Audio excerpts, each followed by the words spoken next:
neurodermatite, dermatite atopique, eczéma. Définition. Cette maladie possède beaucoup de noms différents: dermatite atopique, eczéma atopique, eczéma endogène et neurodermatite atopique. La neurodermatite est une réaction inflammatoire cutanée chronique évoluant par poussée.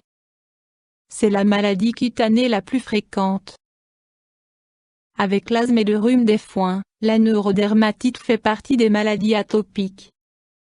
En cas de maladie atopique, le système immunitaire produit des anticorps dirigés contre des substances a priori inoffensives, allergènes, comme les produits alimentaires, le pollen, la poussière de maison, les poils d'animaux, la laine, etc. En général, la neurodermatite survient déjà chez les nourrissons.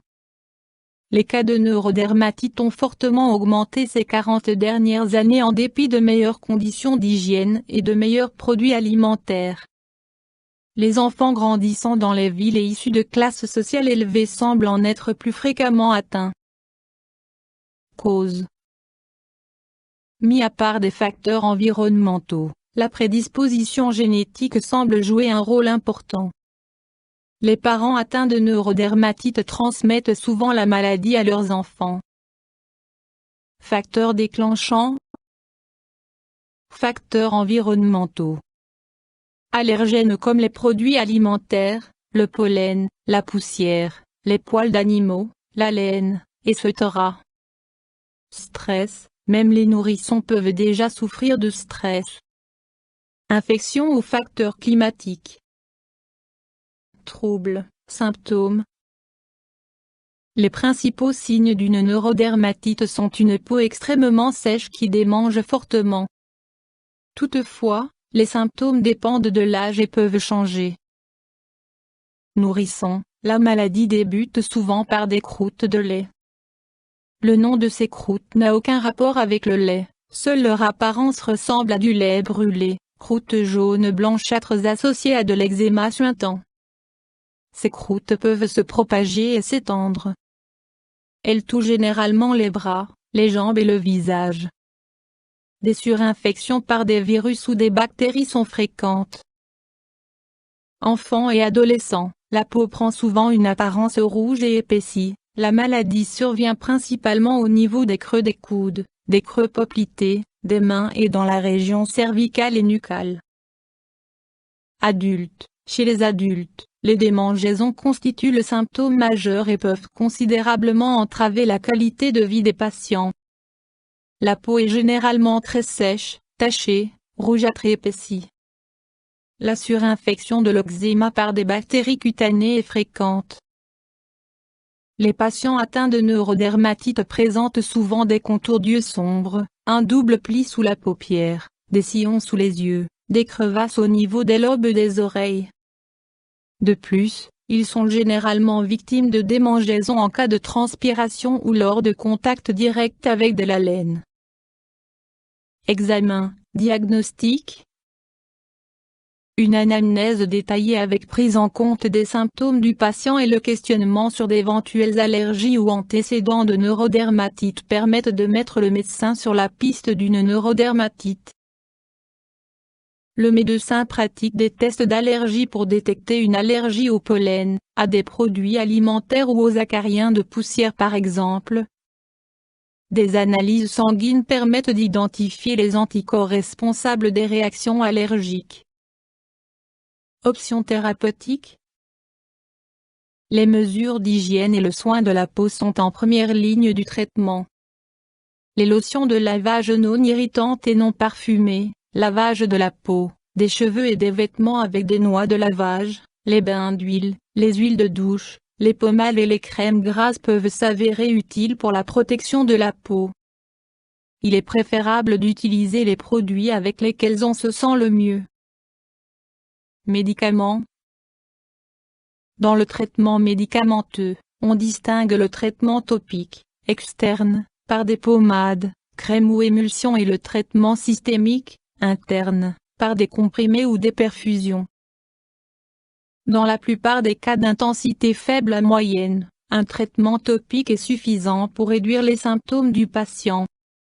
Des médicaments bien tolérés comme les antihistaminiques en comprimé peuvent être administrés en cas de besoin. Un traitement systémique par médicament anti-inflammatoire, comme la cortisone, est uniquement nécessaire dans les cas graves.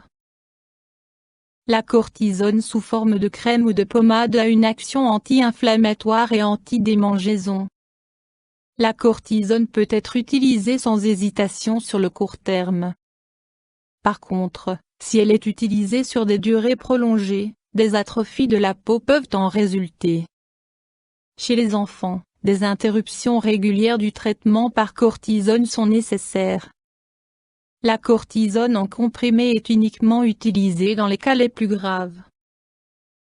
Antihistaminiques. Les antihistaminiques sont des médicaments anti-allergiques pouvant être pris sur des durées prolongées, sans le moindre problème. Ils ont relativement peu d'effets indésirables, fatigue, et contribuent à réduire les démangeaisons. Antibiotiques. On a recours aux antibiotiques pour traiter les plaies ouvertes colonisées par des bactéries ou des champignons et les vésicules purulentes. Alternatives. Les préparations à base de zinc, de goudron ou d'huile de schiste présentent l'avantage de ne pas avoir d'effets indésirables sévères. Luminothérapie et climatothérapie. De nombreux patients atteints de neurodermatite répondent bien au rayonnement UV à forte dose. Toutefois, un excès de rayons UV endommage la peau. Le bord de mer et le climat de haute montagne semblent être un terrain défavorable pour les allergènes. Dans ces endroits, on observe souvent une amélioration des symptômes au bout de 4-6 semaines. Évolution. Il n'existe aucun remède de fond pour traiter la neurodermatite. Toutefois, en adoptant un traitement conséquent, en traitant les allergies et en évitant les allergènes, prophylaxie secondaire, les patients peuvent mener une vie pratiquement normale et se protéger contre les poussées. Chez la moitié des nourrissons atteints, les manifestations cutanées disparaissent dans les 2 premières années de vie. Chez 20% des enfants, les poussées de la maladie cessent à la puberté. Mesures préventives. Les nourrissons qui ont été allaités pendant plus de 6 mois semblent présenter un risque plus faible d'être atteints de neurodermatite. Il convient d'éviter les allergènes connus et de laver la peau et les vêtements de façon appropriée. La laine est un allergène très utilisé dans l'industrie textile, elle devrait être évitée chez les enfants en bas âge. Il est fortement recommandé d'éviter la fumée de cigarettes car elle est considérée comme un facteur aggravant. YouTube Dr Alabé.